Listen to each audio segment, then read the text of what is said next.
मित्र news में आपका स्वागत है। क्या आप जानते हैं कि आखिर क्यों या किस कारण से रक्षाबंधन मनाया जाने लगा और इस दिन का क्या महत्व है? दरअसल हिंदू पौराणिक मान्यताओं के अनुसार रक्षाबंधन मनाने के पीछे कुछ कथाएं हैं। आइए जानते हैं रक्षाबंधन से जुड़ी कथाओं के बारे में। भाई बहन के प्यार और विश्वास से सजा रक्षाबंधन कल है। रक्षाबंधन के दिन बहनें अपने प्यारे भाई को टीका करती हैं और उसकी कलाई पर राखी बांधती हैं। वहीं भाई अपनी बहनों को उनकी रक्षा का वचन और उपहार देते हैं।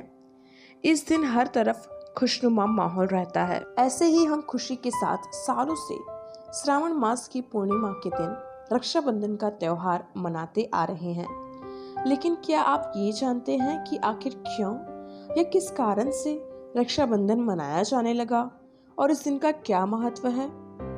दरअसल हिंदू पौराणिक मान्यताओं के अनुसार रक्षाबंधन मनाने के पीछे कुछ कथाएं हैं। कथा भगवान विष्णु के वामन अवतार से जुड़ी है।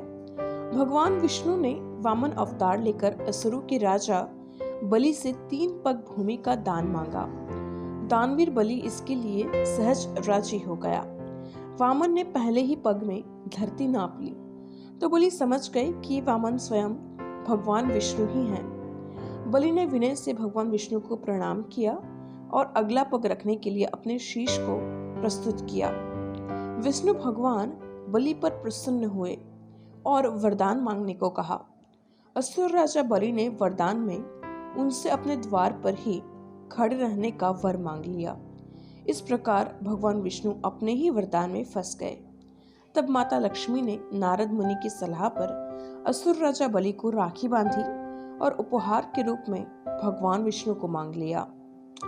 पौराणिक मान्यताओं के अनुसार महाभारत में शिशुपाल के साथ युद्ध के दौरान श्री कृष्ण जी की तर्जनी उंगली कट गई थी। यह देखते ही द्रौपदी कृष्ण जी के पास दौड़कर पहुंची और अपनी साड़ी से एक टुकड़ा फाड़कर उनकी उंगली पर पट्टी बांध दी। इस दिन श्रावण पूर्णिमा थी। इसके बदले में कृष्ण जी ने चीरहरण के समय द्रौपदी की रक्षा की थी। भविष्य पुराण के अनुसार सालों से असुरों के राजा बलि के साथ इंद्रदेव का युद्ध चल रहा था।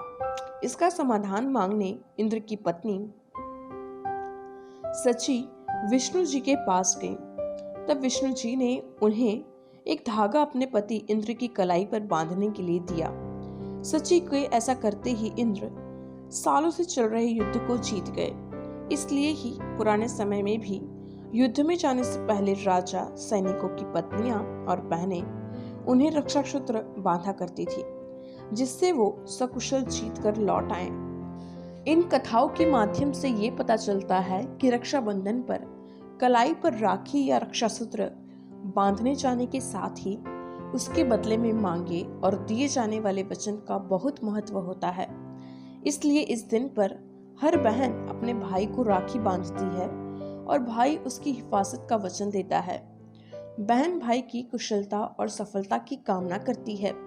ये वचन और भावना ही रक्षाबंधन के त्योहार का सबसे महत्वपूर्ण भाग है, क्योंकि प्रेम और विश्वास का यही बंधन भाई और बहन के रिश्ते के स्नेह की डोर अर्थात राखी होती है।